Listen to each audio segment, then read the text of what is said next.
Welcome to Unearthed, everyone. I'm Alex, and with me, as always, is my curious colleague and fellow explorer of fascinating topics, Rowan. Hey there, I'm really excited about today's deep dive, and I mean that quite literally since we're talking about mining. Not just any mining, Rowan. We're exploring the fascinating world of silver mining and the smaller companies that are completely transforming this ancient industry. Humans have been mining silver since ancient civilizations, but what's happening now is absolutely remarkable. I've heard silver's becoming super important for green technology. Something about solar panels. Exactly. About 10% of all silver production now goes into solar panels, but what's really interesting is how these smaller companies, called junior miners, are revolutionizing the whole industry. They're using everything from artificial intelligence to satellite imaging to find new deposits. Wait, they're using AI to find silver? That's quite a jump from the old prospector with a pickaxe. It sure is.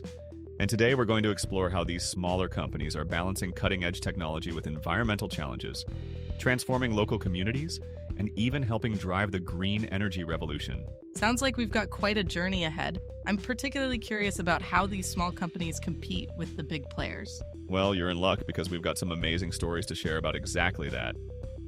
Ready to dig in? Lead the way. Before we dive into today's silver mining landscape, we need to talk about a watershed moment that completely changed how the industry operates. Let me take you back to the 1990s when one of the biggest scandals in mining history unfolded. Are we talking about Bre-X? That's exactly right. You know about it? I remember hearing something about a massive fraud, but I'd love to know more about how it actually changed things. Well, it's quite a story. Bre-X was a small Canadian mining company that claimed to have found an enormous gold deposit in Indonesia. The stock went from pennies to over $280 per share. People were pouring their life savings into it. Pension funds were investing. Everyone wanted a piece of what seemed like the biggest gold discovery in history. I'm sensing a pretty big butt coming. You're right. The whole thing was an elaborate fraud. The company had been salting their samples with gold from other sources to make it look like they'd struck it rich.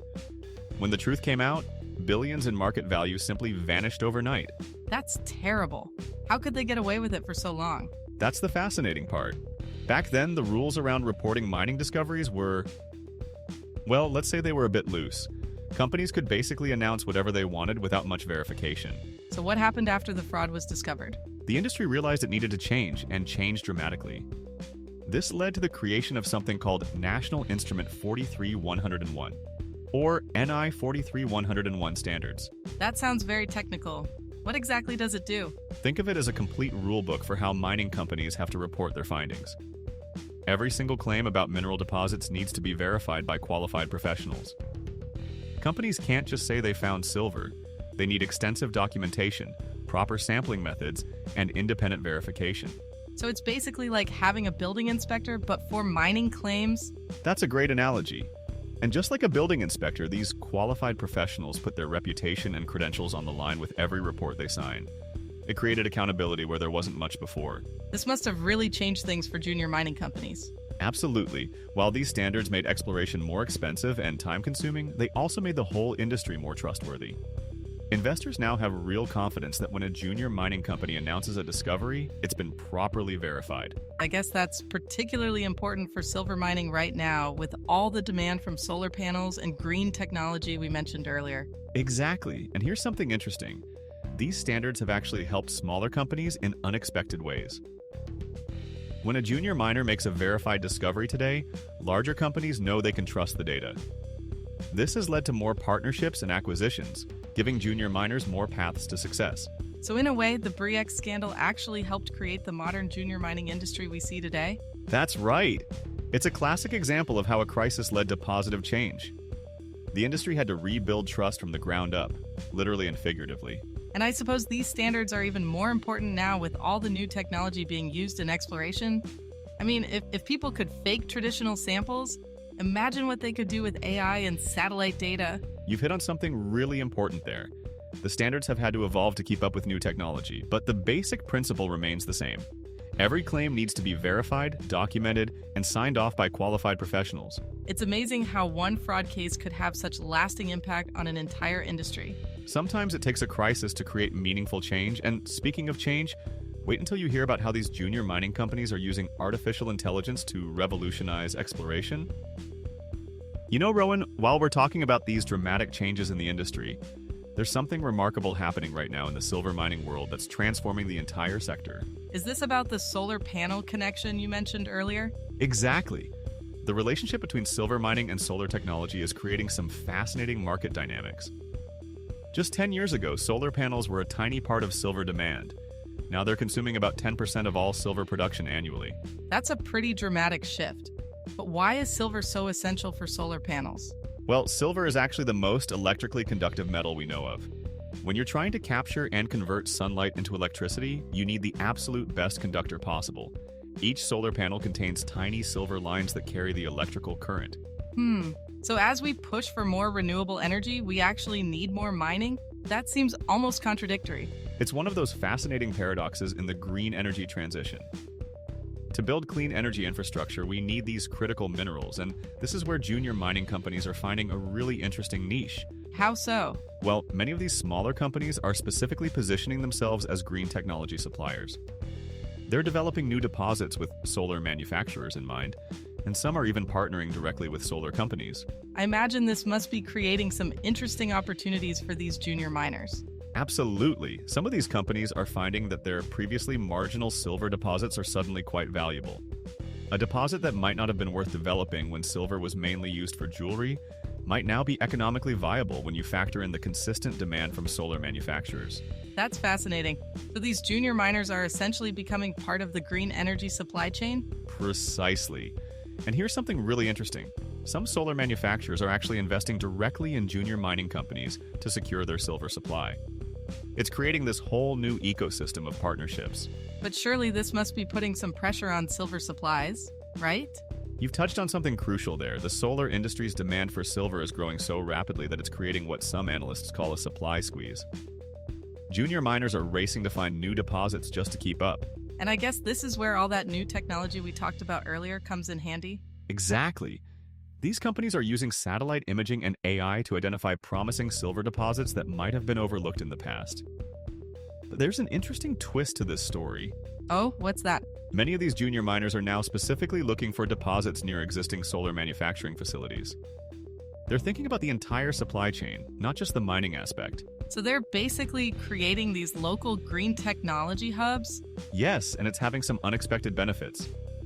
When a junior mining company develops a silver deposit near a solar manufacturer, it reduces transportation costs and carbon emissions. Some companies are even experimenting with powering their mining operations with solar energy from the very panels they're helping to create. That's quite a circular economy they're building there. It really is. And what's particularly exciting is how this is changing the way junior mining companies approach community relations. They're not just pitching themselves as mining companies anymore. They're positioning themselves as essential partners in the green energy transition. I suppose that must help with getting local support for new mining projects? Absolutely. When communities can see a direct connection between a mining project and green energy production, it often changes the conversation completely.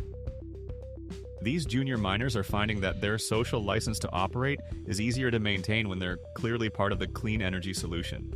It's amazing how the solar industry is basically reshaping the entire silver mining sector. And we're really just at the beginning. As solar technology continues to evolve, the relationship between junior miners and green technology is likely to become even more intertwined. You know what fascinates me most about modern junior mining companies, Rowan? The way they're using artificial intelligence isn't just making exploration more efficient. It's completely transforming how we find silver deposits. I'm really curious about this. How exactly does AI help find silver? It's not like it can see underground, right? Well, that's where it gets interesting. These systems analyze countless data points: satellite imagery, geological surveys, historical mining data, even weather patterns. The AI can spot patterns that humans might miss, even if we spent years looking at the same data. So it's like having thousands of geologists working simultaneously? That's a great way to put it. And here's something remarkable. These systems can actually predict where silver deposits might be with surprising accuracy. They look for subtle geological signatures that have been associated with successful mines in the past. But don't you still need to actually dig to confirm what's there? Absolutely. The AI doesn't replace traditional exploration. It just makes it much more targeted. Instead of drilling dozens of test holes, companies might only need to drill 3 or 4 to confirm what the AI has predicted. That must save a lot of money and cause less environmental disruption too. Exactly. And there's another fascinating layer to this. Some junior miners are using machine learning to analyze core samples in real time. The technology can identify mineral content almost instantly rather than waiting weeks for lab results. Wait, so they know what they found while they're still drilling? Yes, and that's completely changing the game. If they realize they're drilling in the wrong direction, they can adjust immediately. It's saving enormous amounts of time and resources. I imagine the big mining companies must be using this technology too. That's where it gets interesting. Many junior miners are actually leading the way in AI adoption. They're more nimble, more willing to take risks on new technology. Some of these smaller companies are developing their own proprietary AI systems. But how can they afford to develop AI? I thought junior miners usually operated on pretty tight budgets. They're getting creative. Many are partnering with tech startups or universities. Some are even sharing data and resources to build better AI systems together. It's creating this fascinating ecosystem of collaboration. Sounds like these junior miners are becoming tech companies as much as mining companies. You've hit on something important there. The line between mining and technology is becoming increasingly blurred. Some junior miners now have more software engineers on staff than geologists. That must be changing the kind of people who work in mining. Absolutely. The modern junior mining company might have data scientists, AI specialists, and environmental engineers all working alongside traditional mining experts. And here's something really interesting. They're using virtual reality to visualize deposits before they even break ground. Virtual reality in mining? How does that work? They create detailed three-dimensional models of potential deposits based on all the data they've gathered. Geologists can literally walk through these virtual models, examining the geology from angles that would be impossible in the real world. That's incredible. It's like they're mining in the digital world before mining in the real world. And it's making exploration so much more precise. These companies can plan exactly where to drill, how to minimize environmental impact, and even how to design future mining operations. All before moving any actual earth. I guess this must be particularly valuable for silver mining since the deposits can be pretty complex. Exactly. Silver often occurs alongside other minerals, so understanding the full picture of what's underground is crucial. The AI helps create incredibly detailed maps of these complex deposits. It's amazing how far we've come from the old prospector with a pickaxe that we joked about earlier. Though I'd argue today's junior miners are just as adventurous. They're just using different tools to explore the unknown. You know, Rowan, while all this technological advancement is incredible, there's another crucial challenge that junior mining companies are grappling with. The delicate balance between extracting essential minerals and protecting the environment. That's quite a tightrope to walk, isn't it? Especially when we need these minerals for green technology. Exactly. And junior miners are actually pioneering some fascinating solutions. I recently learned about a company in Nevada that's developed a closed-loop water system that reduces their fresh water consumption by 90%. 90%? That's impressive in a desert region, but don't most people think mining and environmental protection are completely incompatible? That's the interesting paradox. Take silver mining, for example. We need it for solar panels and other green technologies, but traditional mining methods can be pretty harsh on the environment. That's why these innovations in water conservation are so crucial. I've heard water usage is one of the biggest concerns in mining communities. Is that right? Absolutely. Water rights disputes have traditionally been a major source of conflict between mining companies and local communities. But here's where junior miners are showing surprising leadership. How so? Well, because they're smaller and more focused on specific projects, many junior miners are developing site-specific solutions. Some are using advanced water filtration systems that allow them to reuse processed water multiple times. Others are experimenting with dry stacking of tailings to minimize water usage altogether. Tailings, those are the leftover materials from mining, right? Correct. And managing them properly is crucial for environmental protection. Some junior miners are even finding ways to reprocess old tailings to extract remaining silver, essentially cleaning up historic mining sites while creating new value. So they're actually helping to fix some of the industry's past environmental problems? Yes, and it's creating an interesting shift in how these companies approach land rights issues too. Instead of just negotiating access to new mining sites, some junior miners are offering to remediate old mining areas as part of their community agreements. That sounds like a win-win situation. But surely there must still be concerns about new mining operations? Oh, absolutely. And this is where some of the most innovative approaches are emerging. Several junior miners are now developing what they call invisible mines. Invisible mines? That sounds impossible? Well, they're not actually invisible, but they're designed to have minimal surface impact. They use underground mining techniques that leave most of the surface undisturbed. Some even locate their processing facilities completely underground. I imagine that must be more expensive, though. Initially, yes, but these companies are finding that the higher upfront costs are often offset by faster permitting processes and stronger community support. Plus, they're usually more energy efficient since underground temperatures are more stable. It's interesting how environmental challenges are actually driving innovation in the industry. And there's another fascinating development. Some junior miners are partnering with conservation groups to create wildlife corridors around their operations. They're proving that mining and biodiversity protection can coexist. That's not something you'd expect from a mining company. Right? One company in British Columbia has actually created new wetland habitats that have attracted more wildlife than was present before mining began. They worked with local environmental scientists to design these habitats specifically for native species. But what happens when the mine eventually closes? That's where modern mine planning comes in. These companies are now required to have detailed closure plans before they even begin operations. Some are even designing their operations so that the infrastructure can be repurposed for community use after mining ends. It sounds like the whole approach to mining is being reimagined. It really is. And junior miners are often leading this change because they can be more flexible and innovative than larger companies. They're showing that responsible resource development isn't just about minimizing damage, it's about creating positive environmental impacts wherever possible. You know, Rowan, while we've covered the technical and environmental aspects, there's this incredible human story that often gets overlooked. What happens to communities when junior miners make a major discovery? I'd love to hear about that. I mean, it must be quite dramatic when a small exploration company suddenly strikes it rich. It can completely transform a community. Let me tell you about what happened in a small town in Idaho just last year. This junior mining company had been exploring what everyone thought was a modest silver deposit. The town had been struggling since their old mine closed in the 1980s. So I'm guessing they found something big? They found one of the highest grade silver deposits discovered in North America in the past decade. But here's what's fascinating.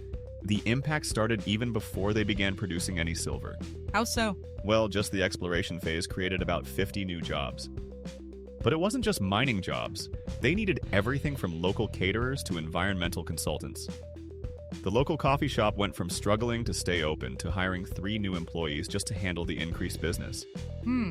But isn't there a risk of creating another boom and bust cycle? That's where modern junior miners are doing things differently. Many are working with communities to build sustainable development plans.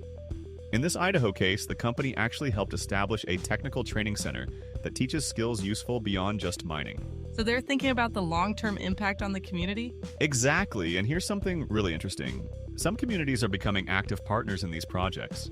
In northern Canada, there's a junior mining company that signed an agreement giving the local Indigenous community a direct ownership stake in the project. That's quite different from how mining companies operated in the past. It really is, and it's creating these fascinating ripple effects. In that Canadian case, the community used some of their early revenues to fund a renewable energy project. So now they have both mining income and a sustainable power source that will last long after the mine closes. It sounds like these companies are thinking way beyond just extracting minerals. They have to. Modern junior miners understand that community support is as valuable as the silver they're looking for. I recently visited a town in Nevada where a junior mining company helped restore the historic Main Street buildings while they were still in the exploration phase. Even before they knew if they'd find anything valuable? Yes, they saw it as an investment in community goodwill. And it paid off. When they needed local support for their mining permits, they had the whole town behind them. But what about the communities that experienced mining booms in the past? Aren't they skeptical? That's a great question. Many are, and rightfully so. But some junior miners are actually turning that history into an opportunity. There's a fascinating project in Colorado where a company is reprocessing old mine waste while simultaneously cleaning up historic contamination. So they're making money and fixing past environmental damage at the same time? Exactly. And they're employing people whose families worked in the original mine generations ago. It's creating this beautiful connection between the community's mining heritage and its future. That's quite poetic, actually, bringing new life to these historic mining towns. And you know what's really interesting? Some of these communities are becoming hubs for mining innovation. That Idaho town I mentioned earlier, they're now hosting an annual conference on sustainable mining practices. So these small discoveries can really have lasting impacts beyond just the mining itself? Absolutely. When done right, a junior mining discovery can be the catalyst that helps a community reinvent itself for the future while preserving its past. You know, Rowan, when we started this journey into the world of junior silver mining, I didn't expect to find such a fascinating intersection of tradition and innovation. It's really opened my eyes. We're not just talking about companies digging for precious metals. We're seeing the complete transformation of an ancient industry. And what's particularly fascinating is how these smaller companies are proving to be such important bridges between our past and our future. They're using artificial intelligence to find silver deposits that will power tomorrow's solar panels. And doing it in ways that actually benefit local communities and protect the environment. It's quite different from the old stereotype of mining companies just extracting resources and leaving. That's what makes this moment in mining history so unique. These junior miners are showing us that responsible resource development isn't just possible, it's essential for our transition to green energy. Though I have to say, I never thought I'd hear about mining companies partnering with environmental groups or using virtual reality to plan their operations. It really shows how far we've come since those early days of prospectors with pickaxes. These companies are rewriting the rules of what's possible in mining while helping build a more sustainable future. It's quite a story of evolution, isn't it? From ancient silver mines to AI-powered exploration, all while helping power our clean energy revolution. And that might be the most valuable discovery of all, that even in an industry as old as mining, there's always room for positive change.